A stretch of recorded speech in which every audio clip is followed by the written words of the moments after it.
Yes, yes, yes, yes, yes. Hello, everybody, and welcome to the third edition of Ground Connection.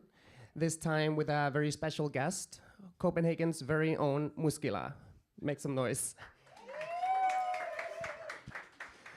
So the concept of Ground Connection is essentially it's a club concept where I invite an artist that inspires me in for a long, all night back to back. So if you're free on Saturday, me and Muskila will be taking over back in from 11 till 5. So come through. And today we're going to do a little preview of sort of like go through some of the sort of the process, how it's been to work together, like what we've learned from each other. Um, Ground Connection, the name comes from what's it called? Like in electronic circuits, a ground connection is a common reference point, so that when you say this is 0 volts, both of us know, like we have a common reference point. So ground connection is all about finding our common reference points where we overlap and where we differ as artists in terms of selection, taste, process. And I want to start off by saying why I've invited you, Mero. And it's very much this producer's outlook and a producer's approach to music. And it's also obviously the sound, like let the music speak. Like there's a lot of your productions and your DJ sets that speak to a section of my taste that I don't get to play too much. Like I'm very rooted in the UK-based music, but I also play a lot of this like deconstructed, more sort of forward-thinking, futuristic bass, like infused with all sorts of other less purist, like, oh, this is what we did in the 90s kind of, like, this is what bass music can also be. So it's like, we're gonna go deep, we're gonna go hard, we're gonna go very percussive. And I think that's sort of the initial reason for selecting you as a guest. So to begin with, I want to ask you a little bit about your sort of musical background, both in terms of DJing and in terms of production. And start off with what came first for you? Yeah, thank you so much, and thank you for inviting me and for all the words. Yeah, I just feel very humbled to get all of those words from you. Um, yeah, where it started for me, I guess it started around 8, 9 years ago from now, um, in a small room with a friend, and then it sort of just progressed from there. But I've always, with my productions, I guess, tried to figure out like what is the change I want to see in the world, and how can I get that out in a way. And growing up in Copenhagen, we've notoriously have had a lot of lineups with, I'm just gonna say it as it is, white men, um, both festivals, clubs, and so forth. So I guess I've never really felt represented in the club scene, and that has changed now, and I'm very happy with that. It's not, I don't think we're done, but compared to where we were 8 and 10 years ago, maybe also 15 years ago when I started club initially, it was very different. And it feels nice to be seen, and it feels nice to play your music out that has a bit of you inside of it. So yeah, I guess that's why I got into this. Should we call it business? I don't know. Yeah. Oh, I like that. This, especially the thing like playing music that has a bit of you in it. Like, so about like how when you started clubbing, like where did you go? What was the sort of like what brought you in? And is there any type of music you were like, one thing is just like seeing someone behind the decks that plays like who I identify with. But to me, there's also like a big thing in terms of what's it called? Like actually hearing someone behind the decks. Do you know what I mean? Like this, like taking pride in like what am I actually bringing to the table instead of just like what's it called? Like oh, what's the word? Like adapting to like, oh, this is what DJs play, and instead being like, no, fuck off. Like I'm the DJ, and this is what a DJ plays. Like I can relate to that. So when did you start clubbing, and where did you start clubbing? Yeah, that's a good question. I guess, I mean, my background is from Vestegnen, which is like the outskirts of Copenhagen, and I've been raised up with like that education is the only thing forward, and in that environment back there, like arts and music was never really part of that. It is in some sort music still, but like especially art is not something that you would pursue something in, because you wouldn't, like, there wouldn't be a good opportunity in it for. It has to be a very specific kind of art, you know? Yeah, possibly. So like for me, I was like always focused on my education and, you know, making my parents proud and all these kind of things. And it wasn't until I sort of could stand on my own feet in my early 20s that I started like clubbing, I guess, which is also okay age for starting. And it was festivals to start with. It was Roskilde Festival. It was a bit of Distortion. And I think at Distortion I heard Omar Suleiman in 2011 for the first time. Maybe that was something like that. And that was where like I felt, okay, here is something I can talk into. So it wasn't a specific DJ or anything like that. It was hearing that music in a club context that sort of made me feel, okay, this pops. Oh my god, I feel you. Like obviously, like we have very sort of like different experiences, but like one thing I can sort of, the thing that this reminds me of was like seeing, like coming from bass music, which is extremely like male centric and it's very macho. And then when Sage Introspect came on the scene, and seeing like a trans woman like making this hard ass UK garage like completely stripped down, and being like, wait, I don't have to play hardcore techno like as a trans woman, like because that's just what like. I don't have to change my taste in order to fit the thing that I need to be, or like, I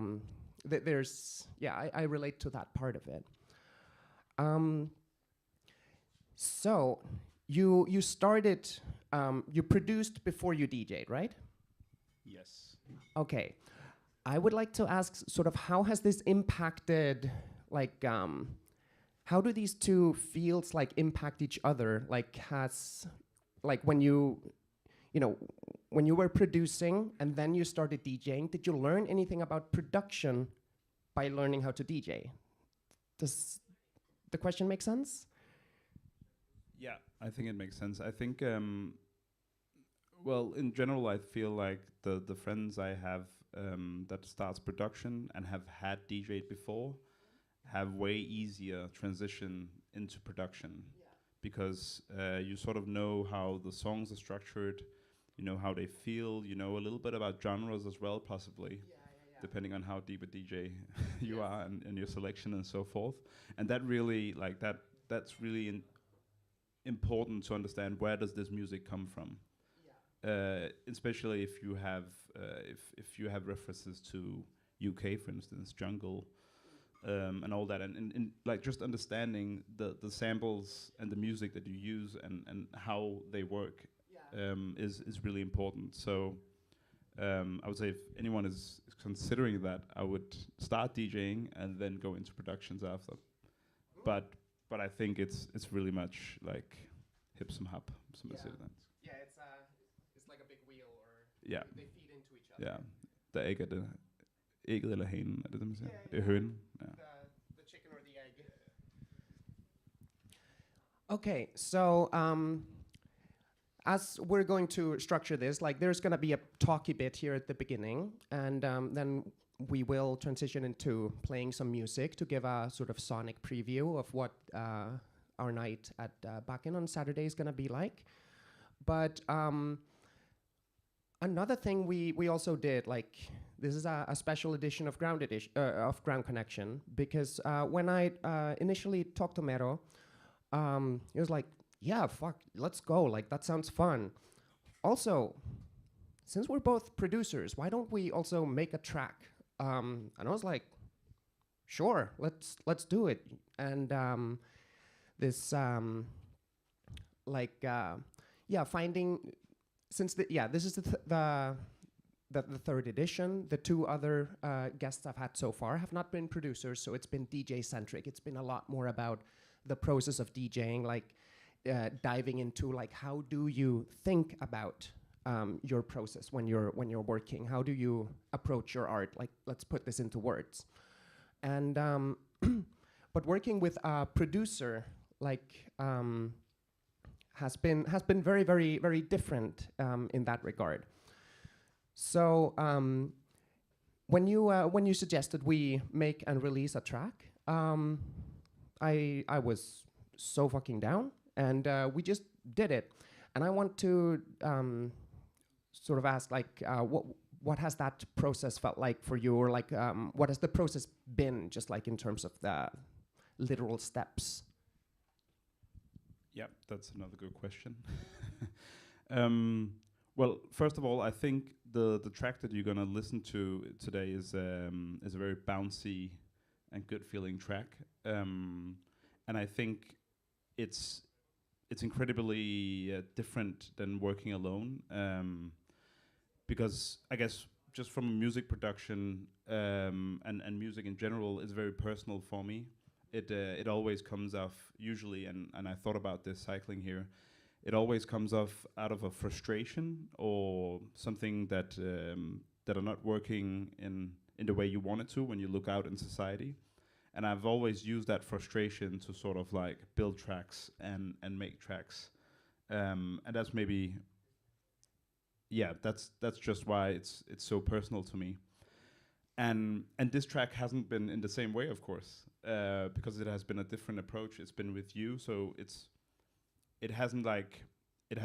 doesn't have that touch of me that I wanted it to be.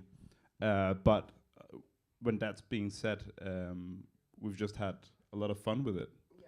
And that's also important, because it's important just to have fun sometimes. Everything is not serious. Yeah, so I think that's what I have to say about that track. And I'm really happy with the end point as well. Yeah. I just in terms of the specifics of how the track came about, the way we're both kind of moving, like none of us have an established studio right now. There was this like process of like, oh, should we, talk to our friends who have studios, like can we borrow something? Can we, have your space or something? But we ended up just working with what we had, which was laptop, headphones. So we didn't even have a fucking like jack splitter, so we couldn't work on the same machine. So we ended up going in the direction of like, why don't we just, sit at Kapellvej in the cafe on our own sort of like, I'll be on my laptop, you'll be on your laptop. We'll set a time, or we'll talk about what kind of music we want to make. Then we'll set a timer for 25 minutes and, make a take on this like discussion we've had about what we want to make. And then what we did is, we shuffled it around. Like, I'm gonna upload all the shit I made, you're gonna upload all the shit you made, and we're going to import all of the elements into 2 different projects, and then make 2 different tracks from that, and then sort of meet up later and mix everything together. So it's been a very non-standard process, I would say, which has been like like there's always in what's it called, in collaboration, like because we all have our own processes, we all have our own ways of doing things, and sometimes that just becomes automatic. So in terms of your like automatic processes, in which ways has this sort of like sort of pushed you out of your comfort zone in a good way? Is there any like anything you've like what things have you learned from this way of working? That's another really good question, I guess. Just seeing different workflows and how you work with it has always been interesting, I think. The way you've set up your project is very different to mine. So that has been challenging to like sort of also dive into something that is not on your, how can I say, scoreboard or your, what do you call your screen? Yeah, exactly. So yeah, it's been incredibly fun to do it, and I think that's what I would say what it has been the most fun about it. Amazing. So I think we should kick it over to the music. Again, this has been the talky part, and the sit down part. I would invite people to like stand up if you feel like, and let's play the tune and go into the back to back from here. You ready? Let's go, baby. Also, shout out to Controls for mastering.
money in my motherfucking hands. Put the hands, hands, hands. Motherfucking hands, put the hands, hands, hands. Put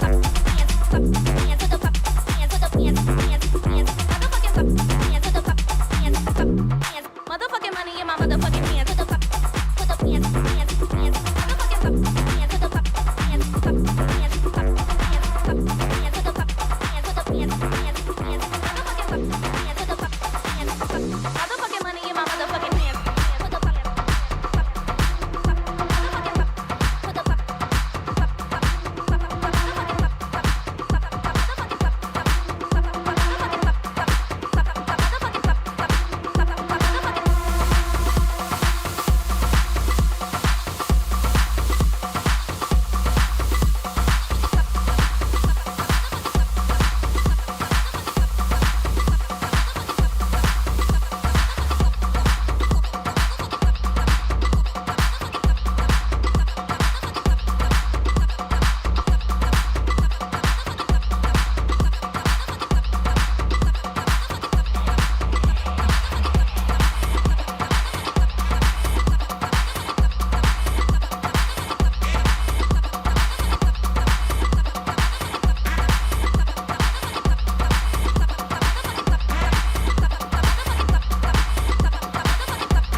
She can dance. She can move.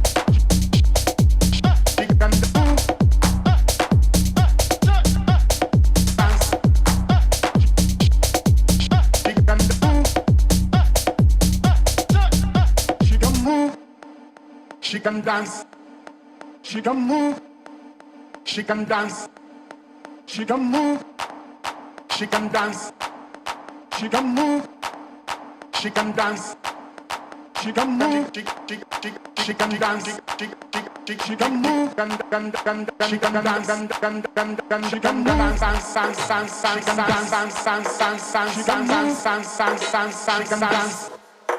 she can move.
Sun.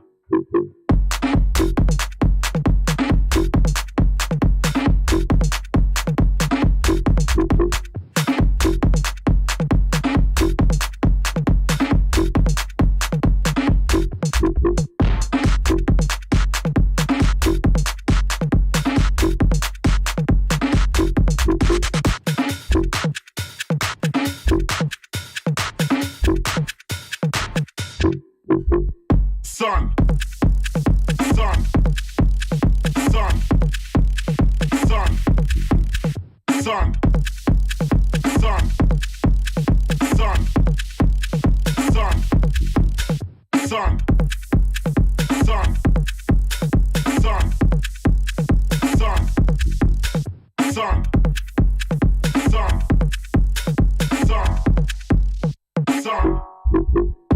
Sun, sun, sun, sun, sun, sun, sun, sun, sun,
Alright.